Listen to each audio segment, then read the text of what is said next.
Muy pero muy bienvenidos mis queridos telepensantes. Hoy día quiero contarles que hice un descubrimiento. Fui a la librería y encontré el libro Narcisistas. Defiéndete y sobrevive en la era del egocentrismo. Se los recomiendo por si es que conocen a alguien que como yo está un poco cansado, exhausto con los obsesionados con las selfies y las redes sociales. Entonces dice, vivimos en una era de narcisismo en la que la sociedad celebra este comportamiento desequilibrado, en lugar de comprenderlo como un desorden psicológico. La mayoría de nosotros puede mostrar leves tendencias narcisistas, pero el doctor Joseph Burgo, que es el autor de este libro, nos recuerda que un porcentaje significativo de personas encaja en lo que se ha dado a llamar narcisistas extremos, personas con un comportamiento destructivo que no solo lastima a quienes la rodean, sino también a sí mismos. Y díganme si es que no vemos a esos narcisistas en cada uno de los colectivos que hoy día juegan a favor de la izquierda y movilizan sus banderas, sus utopías, sus sueños, que no son más que eso, son un horizonte escatológico, como decía Carlos Peña hoy día en una excelente columna en el diario El Mercurio, un horizonte escatológico al que aspiran, pero que saben que nunca van a lograr porque, ¿no es cierto?, no hay que ser tan ciego como para no ver que incluso China tuvo que adoptar el capitalismo porque si no todos se morían de hambre. Pero yo hoy día quisiera tocar con ustedes algunos aspectos en los que la retroexcavadora de la extrema izquierda va avanzando. Me alegra mucho que el Partido Liberal haya dado un portazo al Frente Amplio, porque justamente es desde el Frente Amplio que la extrema izquierda, el Partido Comunista, un partido que hoy día ha hecho una propuesta de rodear la sede de la futura convención constitucional a efectos de controlarla por medio de amenazas, rodearla con movilización masiva. Ustedes se podrían llegar a imaginar en lo que va a terminar nuestra convención constituyente, si es que cada vez que entra alguien ahí, incluyéndome a mí, ¿no es cierto?, si es que finalmente voy de candidato, resulta que todos los que no adhieren a las ideas comunistas reciben golpes, improperios, malos tratos, etc. Bueno, la retroexcavadora del Partido Comunista logró su mayor éxito cuando se archivó el proyecto que terminaba o que penalizaba el uso de la violencia política como medio para conseguir los fines. Por lejos, ese ha sido el proyecto más importante en términos políticos que se ha presentado en Chile, probablemente desde el retorno de la democracia, porque nosotros teníamos esa cláusula en la Constitución del 80 original, que fue modificada para dar espacio entonces a la emergencia de partidos y movimientos que tienen, como dice Fernando Atria, pero al revés, ¿no?, el poder de la transformación. Y con eso le respondo desde la columna de Carlos Peña. ¿Transformación de qué? ¿Transformar es bueno por sí mismo? Y Peña hace una analogía bastante buena, que es como cuando el coach espiritual a uno le dice, ¿no?, tienes que cambiar de rumbo, o qué sé yo. Sí, bueno, pero necesariamente ese cambio, por el solo hecho de implicar un cambio, la transformación por el solo hecho de transformar, ¿es algo bueno? La vida de los venezolanos era mejor antes de Chávez, luego se transformó en ¿qué? En un infierno, ¿no es cierto? Entonces estos son los temas que a la gente se le pasan debajo del agua, como que de alguna manera el mero hecho de transformar sería bueno, y en su extremo opuesto el mero hecho de conservar sería bueno. No, hay cosas como la esclavitud que no hay que conservarlas y no hay que volver a ella tampoco. A través de un Estado garantista lo que se garantiza es la esclavitud de los pocos que trabajan y la vida digamos, al 2 y al 3, pero dependiendo de los demás, del Estado, que el Estado somos todos los que trabajamos, porque si no hubiese gente, hubiese aparato productivo, ¿no es cierto?, no habría Estado, de parte de mucha gente que finalmente termina viviendo cada vez más pobre. Entonces ese tipo de transformaciones es algo que nadie quiere, pero acá incluso el señor Joaquín Lavín ha hablado de una transformación hacia un país más pobre pero más feliz. Y hay términos que son contradictorios y que de los cuales de alguna forma la izquierda ha hecho uso y abuso, porque para la gente no es evidentemente contradictorio que ser más pobre sea ser más infeliz, sobre todo cuando hace tiempo que no vive la pobreza paupérrima, que como bien escuché a venezolanos decirle a un grupo de manifestantes en la Universidad Católica que decían, nosotros, estas son unas migajas, el capitalismo a nosotros nos deja migajas. ¿Y qué es lo que este grupo de venezolanos respondía? Les respondía, esas migajas que ustedes observan así es lo que los venezolanos anhelamos como el mayor sueño a alcanzar. Esas son las diferencias que hay hoy día entre un país que transitó integrando políticas sociales desde un Estado subsidiario que iba en ayuda de los que más lo necesitaban y un mercado libre que avanzó con bastante potencia hasta el segundo gobierno de Bachelet con sus reformas tributarias hizo lo suyo, ¿no? Además del desmantelamiento que hoy día continúa desde los sectores más extremos. Y de lo que les quiero hablar es de esa retroexcavadora que sigue activa, muy activa, desde muchos flancos, atacando nuestro tejido sociopolítico, desanudando lo que teníamos como fijo, como permanente, destruyendo ese mundo común del que habla Hannah Arendt, que es el mundo como artificio, en el que todos estábamos acostumbrados a vivir. Y de pronto ya no existe, de repente nos cambiaron los parámetros de referencia, ya no sabíamos si íbamos a poder volver a la hora a la casa, no sabíamos si nos iba a tocar ser humillados en la mitad del trayecto para sacarnos a bailar, ¿no es cierto? ¿Por quiénes? Por narcisistas, estos niños que en el fondo que lloran porque no tienen un lenguaje que termine con E, inclusivo, pero no les importa que si nosotros aplicamos ese lenguaje se acabe la poesía, se acabe la música, se acabe el cine, porque no hay poesía donde todo termina con E, Lemer, Esteve, Serene, ¿no? Uno puede cantar una estrofa de esa canción, La mar estaba serena, que se canta en las distintas vocales, ¿no? Pero uno no puede componer poesía así. Y así tampoco uno va a poder componer canciones. O sea, es un ataque al mundo artístico feroz. Es una verdadera revolución cultural, al estilo chino, como lo veíamos en nuestra columna pasada. Pero también me gustaría recordarles que hoy día es el Día Internacional de los Derechos Humanos. Y sería hora de pensar en que los libertarios, los liberales, los republicanos y todos incorporemos a la Constitución un artículo que afirme que que no solamente el Estado viola los derechos humanos, que Chile sea el primer país del mundo en decir que también entre seres humanos, agrupaciones y colectivos se pueden violar los derechos humanos y que cuando el Estado no protege esos derechos los está violando. Esa es una de las metas que todo constituyente demócrata debiese de tener, porque el uso y abuso de los derechos humanos que se ha hecho de parte de ciertos sectores de la izquierda en pos de beneficiarse, ¿no es cierto? Ni para qué decir lo que son los exonerados, que en la época en que supuestamente fueron despedidos de sus trabajos tenían 5 años de edad y le han costado, según Evelyn Matei, que se metió mucho en este tema, a Chile $5.000 millones. Gente que tenía 5 años de edad cuando supuestamente fueron echados de su trabajo producto por razones políticas, por el régimen militar, ¿no? Entonces, algo de sensatez hubo, ¿no? en la renuncia de los diputados Pablo Vidal y Natalia Castillo y la salida del Partido Liberal. Y hoy día hay una invitación interesante de Carlos Peña a Evópolis, que les dice, bueno, pero hoy día ha surgido en Chile una derecha que es antiliberal.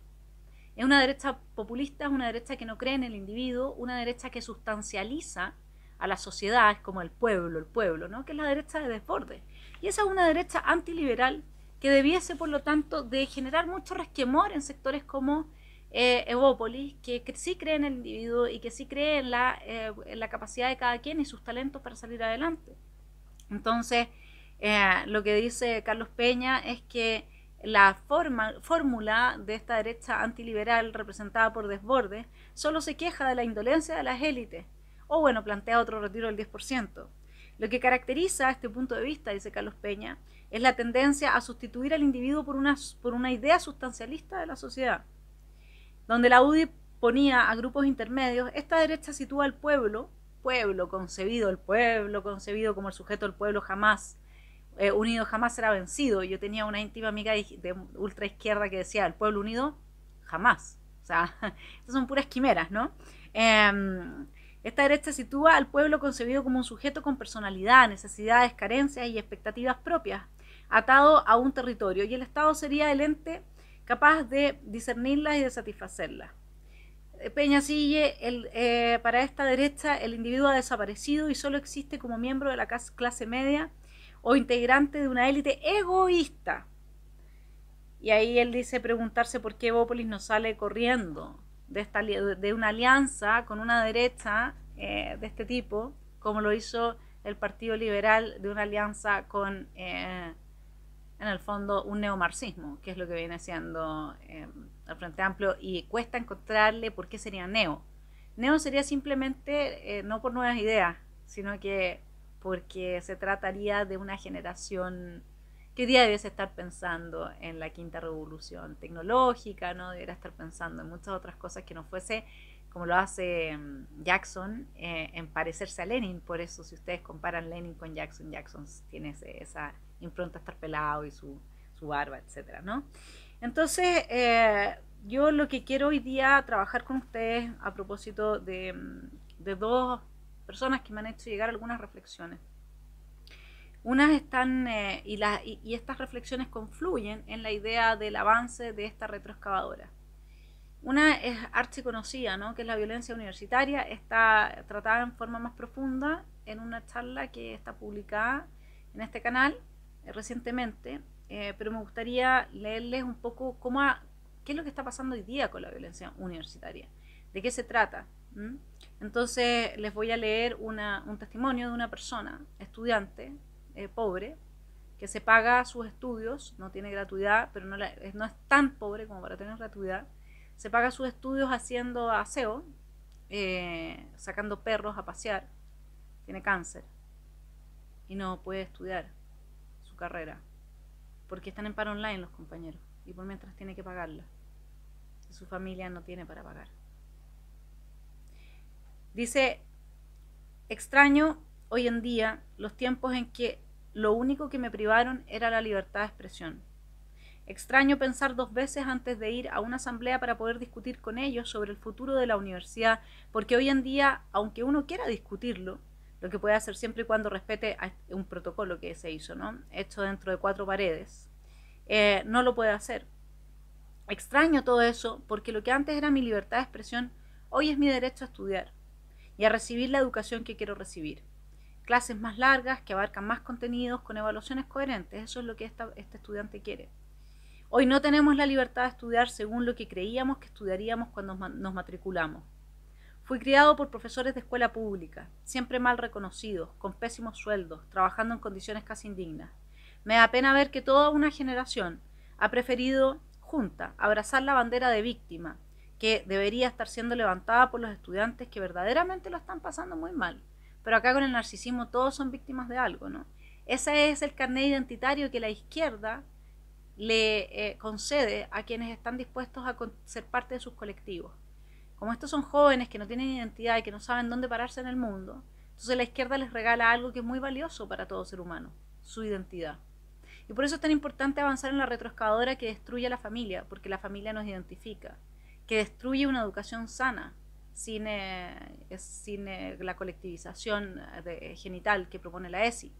Porque si yo no tengo intimidad como niño, luego y soy un colectivo, que incluso mi cuerpo lo tengo colectivizado, entonces desde ahí es desde donde psíquicamente van preparando el terreno para tener a su disposición hordas de nuevas generaciones que con el solo hecho de poderse mirar al espejo y decir yo soy esta persona, están dispuestos a ceder todo lo demás. Eso es lo que la izquierda avanza con estos proyectos educacionales. Dice, voy a seguir con este estudiante, dice: me da pena, quiero aprovechar de desear a todos los docentes que estén escuchando y que de alguna manera se estén sintiendo cansados por la presión desde sus alumnos, que tengan paciencia, pero que sobre todo tengan amor a ustedes mismos. Si no les da más, váyanse, no los merecemos. Esta generación, y sé que en eso vamos a estar en desacuerdo con Vanessa, ya no tiene vuelta. Fueron criados en la cuna de azúcar, donde una gota de agua deshace todo lo que tienen. No quieren ser evaluados, cuando son evaluados lo hacen en grupo y aún así creen que es demasiado. No hay vuelta atrás para esta generación.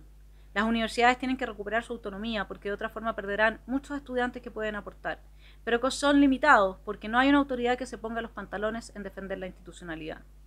Suerte a los docentes.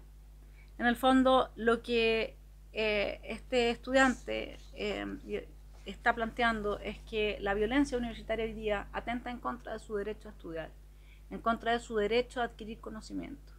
Y nosotros sabemos que una sociedad donde los jueces no tienen conocimiento y fallan mal por eso, donde los médicos destruyen las vidas de personas porque no tienen los conocimientos a la hora de operar, etcétera, eso es una sociedad que va directamente hacia la pobreza y la esclavitud. Entonces ahí tienen un avance importante después del gran triunfo que tuvo la extrema izquierda en Chile con que no se penalizara la violencia. Sin embargo, sí nos querían hacer callar la boca con la ley Mordaza, ¿no es cierto? Que tuviésemos que repetir solamente una visión de la historia reciente de este país. Luego tenemos otro avance que es importante y que va de la mano son dos proyectos de ley. Una es el proyecto de ley que plantea reparaciones a las personas que sufrieron lesiones en el estallido. Y la otra es la ley de indulto humanitario, que son dos proyectos de ley que se han planteado como una forma de destruir la sensatez básica que puede haber en un ser humano al final. ¿Por qué? Porque si las personas que salen a protestar, que atacan a carabineros, yo no con esto no estoy hablando de los accidentados que terminaron gravemente lesionados y que efectivamente estaban manifestándose pacíficamente y podría evaluarse caso a caso, ¿no? Y por lo tanto quedaron impedidos de desarrollarse en la vida, y lo mismo tendría que aplicarse para las fuerzas de carabineros, que también, que sin quererlo ellos, sin haberse ido a manifestar ni nada, les toca hacer un trabajo del cual salen malheridos. De ahí debiera haber una tremenda indemnización. En el mundo privado lo hay para cuando hay un accidente laboral, ¿no es cierto? Pero Carabineros no se rige por el código del trabajo. Y eso deja exento al Estado, a este gran Estado que siempre dicen que defiende al individuo, de responder. Entonces yo creo que ese programa de reparaciones a las personas que sufrieron lesiones en el estallido es un programa que habría que evaluar con pinzas, pero lo que no puede terminar haciendo es quebrar la sensatez de que aquí hubo mucha gente que terminó lesionada porque han decidido participar de movilizaciones violentas. Cuando uno ve que toda movilización termina en una violencia radical, entonces, bueno, hay que abstenerse y hacerlo dentro de un marco razonable, pacífico, en que uno tenga ciertas garantías, ¿no es cierto? Y quienes las hacen violentas no es Carabineros, sino que son gente que está dentro de la manifestación y eso es lo que busca. Entonces un mínimo, ¿no es cierto?, de sensatez y razonabilidad sería decir, bueno, si es que yo sé que acá me va a pasar algo negativo, no voy. Ahora, habrán algunas excepciones que habría que tener en consideración, por supuesto. Pero lo que no puede pasar es que la señal para los chilenos sea que ahora la gente violenta, la gente que provocó y que salió herida, porque cuando uno va a pelear, bueno, se encuentra, ¿no es cierto?, con una fuerza de carabineros, y en el futuro, si Carabineros no quiere actuar, se va a encontrar con el ejercicio al derecho a la legítima defensa de la gente de a pie. Eso es así. Nadie puede pedirle a la gente de a pie que no reaccione, ¿no es cierto? No se puede entonces estar indemnizando a personas que van en esa impronta y en esa actitud. Distintos serían los casos que realmente no fueron excepcionales, ¿no? Pero y así es como tendría que transmitirse el mensaje.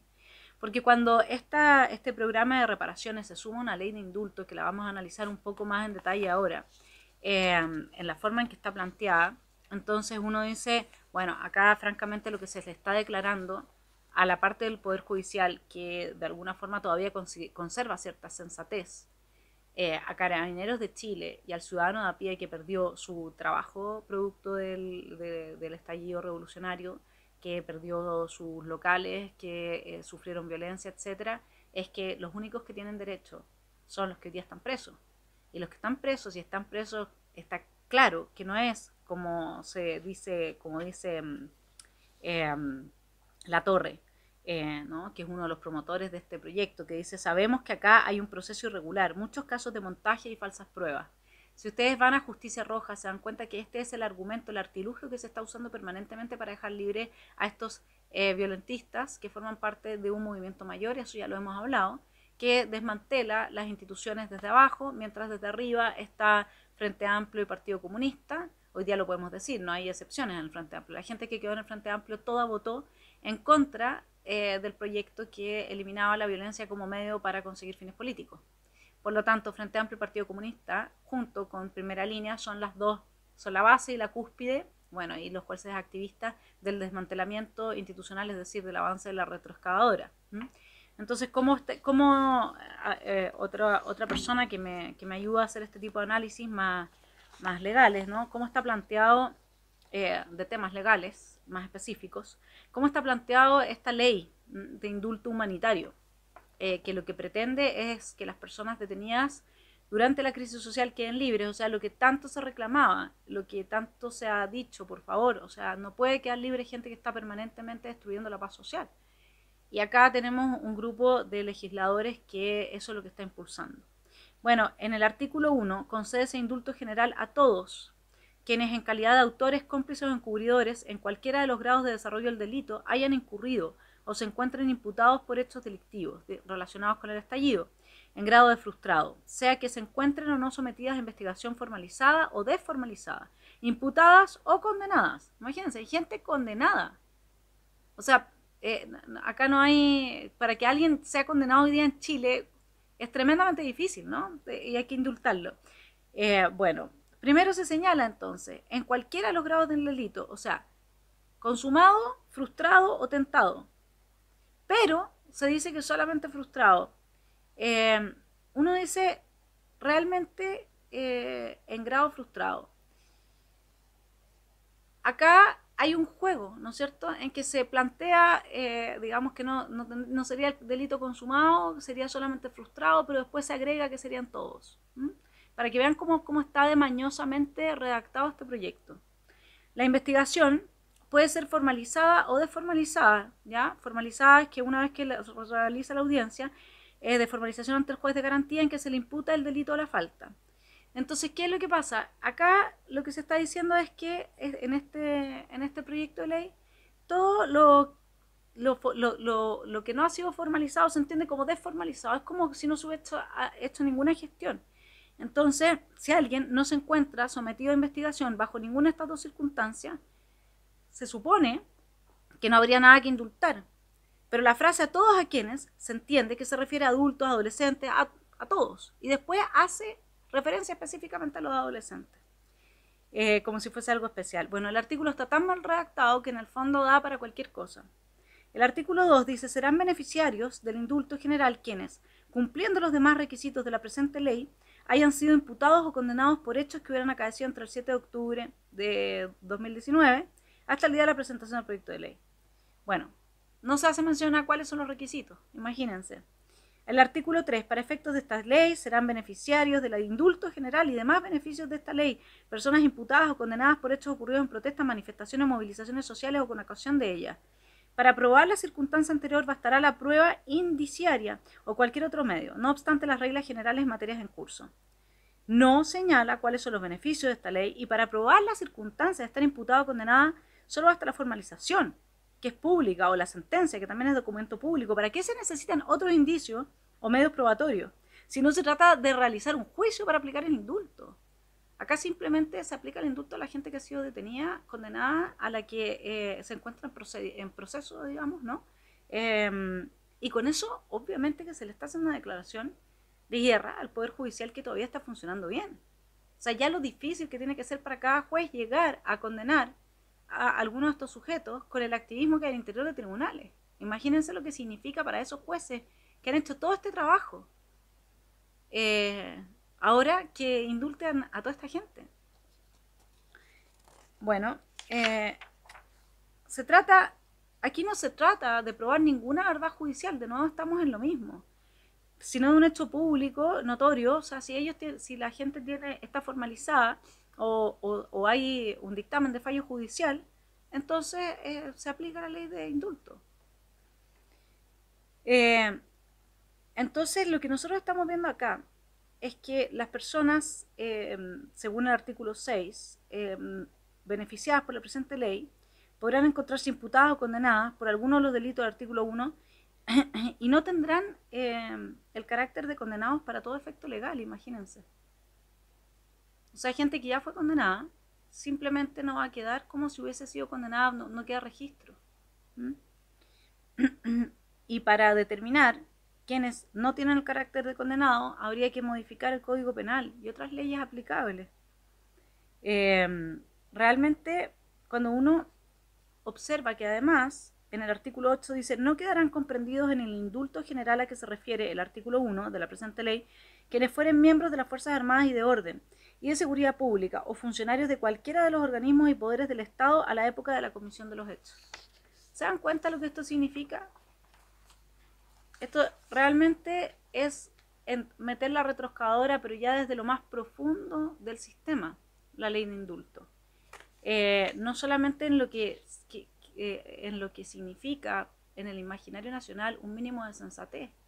Gente que quemó Chile de Arica a Punta Arenas, gente que destruyó la vida de todos nosotros, que si no hubiese sido por la pandemia, quizás la misma cadena de suministros de alimentos se hubiese quebrado en algún momento.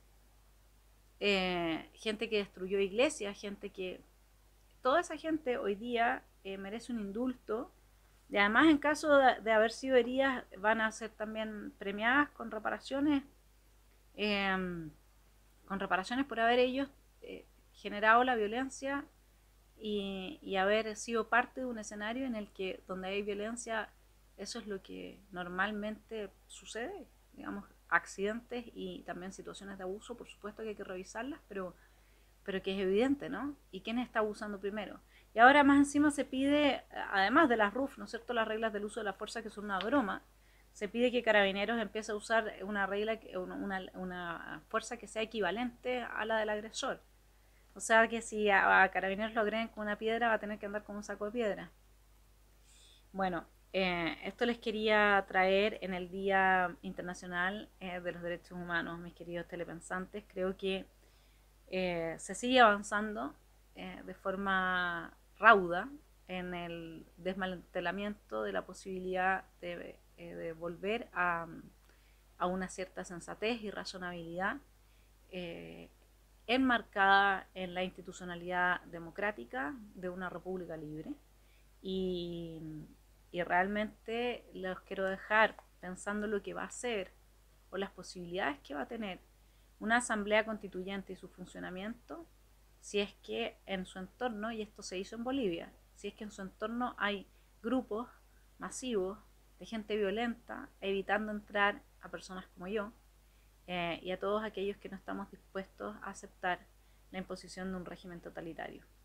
Espero haberles aportado en esta columna semanal sobre el avance de la retroexcavadora y que todos estos hilos seamos capaces de llevarlos en el futuro inmediato, analizarlos y no perder las hebras, porque es desde acá que se está tejiendo, y esperemos que no, un Chile nuevo, que ya lo conocemos de tan viejo por el fracaso de este modelo una y otra vez en la historia de la humanidad, un fracaso de gran miseria para todos los habitantes a los cuales se les impone.